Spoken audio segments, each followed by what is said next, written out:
Dan kebetulan malam ini ialah malam separuh pertengahan pada bulan Sya'ban yang dikenali ataupun yang kita sebut sebagai nisfu Sya'ban. Yang Nabi kata an-nisfu min Sya'ban, separuh daripada ataupun pertengahan daripada Sya'ban, separuh daripada Sya'ban. Kita tahu pada malam ini banyak perbincangan di dunia internet tentang nisfu Sya'ban ini, dan mungkin sebelum saya masuk pada tajuk yang kita nak bincang pada malam ini, mungkin sedikitlah saya sentuh hal ni. Kita dah bersiaran, saya telah tulis artikel, dah lama artikel ini berhubung dengan masalah ataupun perkara berhubung dengan nisfu Sya'ban ini. Secara umumnya kita tahu pada malam ini ada kelebihannya, yang ini tak boleh dinafikan, kerana ada hadis yang sahih tentang kelebihan umum ataupun kelebihan malam nisfu Sya'ban.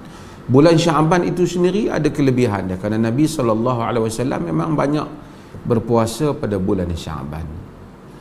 Adapun pada malam ini secara khusus, adakah ada amalan tertentu dan seumpamanya, maka kita dapati tidak ada hadis-hadis yang sahih yang menyebut amalan khusus, tetapi ada hadis yang menyebut kelebihan malam ini.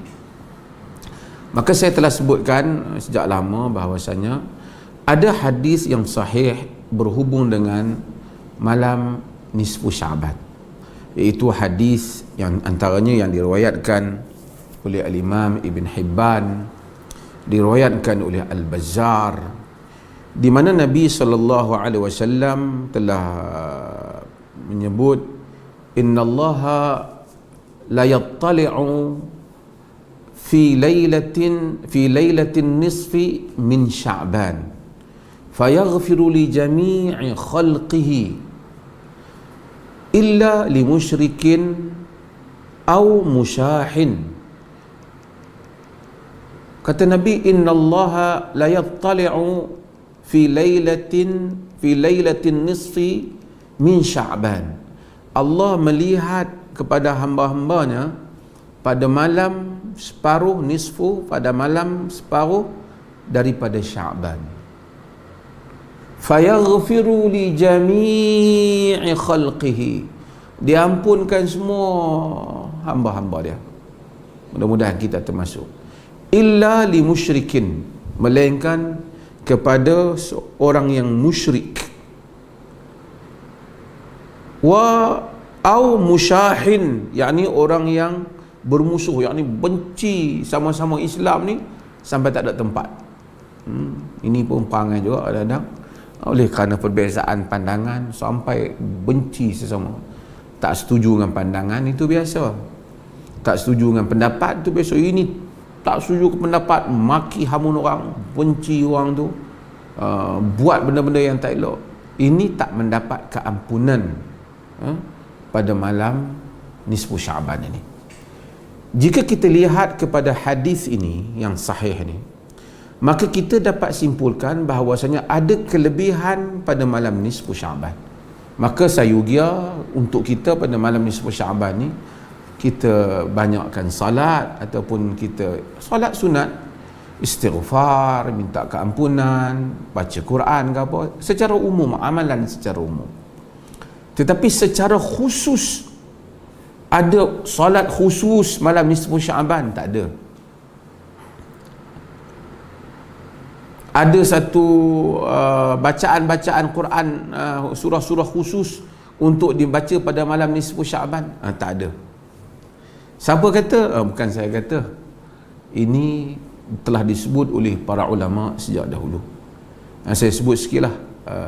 Antaranya yang disebut oleh Al-Imam Nawawi rahimahullah. Imam Nawawi ni, kita di Nusantara ni ataupun di Malaysia ni, Nusantara ni pun satu istilah yang boleh dibincangkan balik. Tapi tak apa, kita di rantau Melayu Islam di Malaysia, Indonesia ni, sampai anak-anak pun ramai nama Nawawi.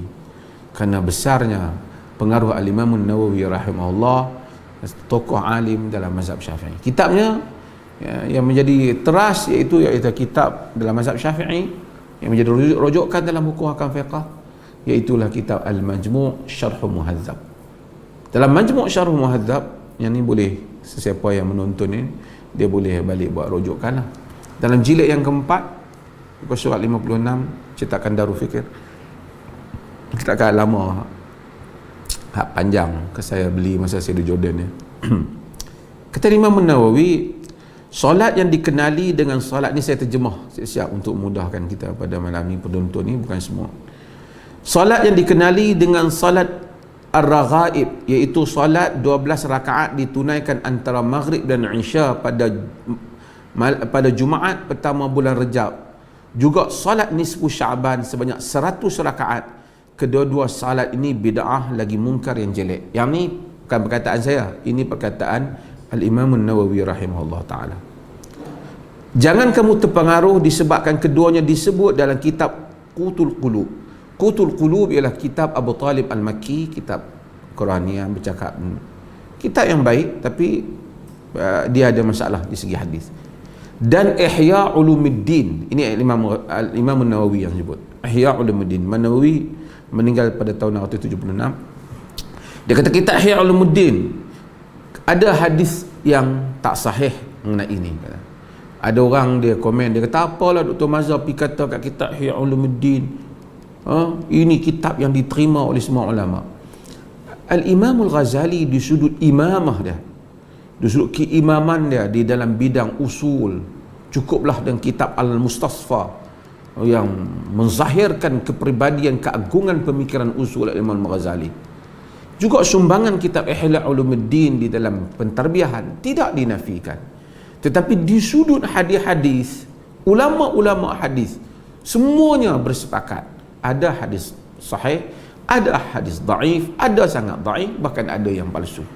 Sebab itu ada Zainuddin Al-Iraqi telah tahqiqkan Ihya Ulumuddin, Al-Imam Al-Hafiz Zainuddin Al-Iraqi yang merupakan guru kepada Al-Hafiz Ibn Hajar Al-Asqalani. Kata Al-Imam An-Nawawi rahimahullah, dia kata ini hadis ni palsu ni ada di dalam Qutul Qulub dan Ihya Ulumuddin. Jangan juga terpengaruh dengan hadis yang disebut dalam dua kitab berkenaan, kerana kesemuanya palsu. Jangan kamu terpengaruh dengan setengah imam yang keliru mengenai kedudukan hadis-hadis kedua solat berkenaan. Ini disebut oleh Imam Nawawi dalam Al-Majmu' Syarh Muhadzab. Dan Al-Imam Syawkani menyebut di dalam Fawaid Al-Majmu'ah fi Al-Hadithi Mawdu'ah, telah diriwayatkan mengenai salat nisfu Sya'ban dari pelbagai riwayat. Kesemuanya yang ini disebut tentang salat. Tadi saya sebut hadis yang menyebut tentang Allah mengampunkan pada malam nisfu Sya'ban sahih. Tapi salat nisfu Sya'ban kata dia kesemuanya batil dan palsu. Batil dan palsu. Ini saya nak sentuh sikitlah pada mukaddimah ni. Bukan nak patahkan semangat kita nak ibadat. Malam ni kita ibadat. Tapi tak payahlah kita kata solat khas malam nisfu Sya'ban, dia tidak ada. Bahkan saya nak nukil sikitlah apa yang disebut oleh Dr. Yusuf Al-Qaradawi dalam buku dia, dah terjemah dalam berbagai bahasa, dalam bahasa Malaysia pun ada, tapi dalam teks ni saya ambil daripada teks asal yang Arab, iaitu dalam Fatawa Mu'asarah. Dia sebut tentang nisfu Sya'ban ini. Saya quote, tapi saya nak skip sebahagian perkataan dia yang agak keras, tapi saya nak sebut untuk makluman para penonton. Kata dia, tidak pernah diriwayatkan daripada Nabi SAW dan para sahabat bahawa mereka berhimpun di masjid untuk menghidupkan malam nisfu Sya'ban. Ini Dr. Yusuf Al-Qaradawi yang sebut. Membaca doa tertentu dan solat tertentu seperti yang kita lihat pada sebahagian negeri orang Islam. Bahkan di sebahagian negeri orang ramai berhimpun pada malam tersebut selepas maghrib di masjid.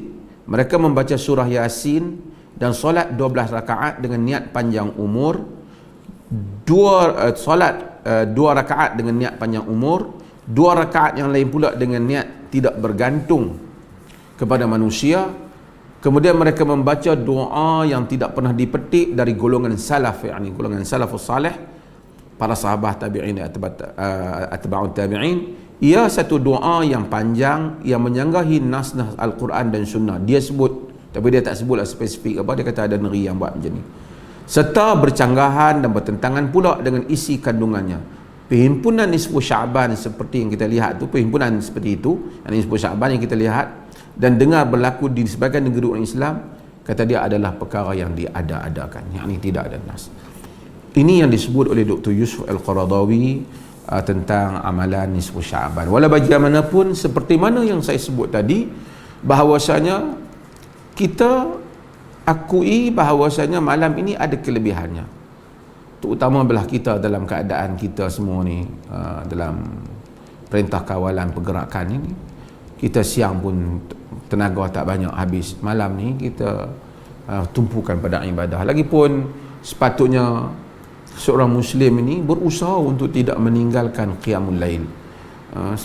Tak kira lah malam Nisfu Sya'ban ataupun selain daripadanya, tapi qiyamul lail ada kekuatan kita dalam menghadapi apa cabaran. Allah suka orang yang bangun bermohon keampunan di 1/3 malam yang akhir, dan juga memohon keampunan, apatah lagi pada malam yang ada kelebihan macam Nisfu Sya'ban. Kita memohon keampunan daripada Allah dan memohon dia memberikan petunjuk pada kita. Tak apa, itu saya sentuh sedikit lah kerana kebetulan kita malam Nisfu Sya'ban.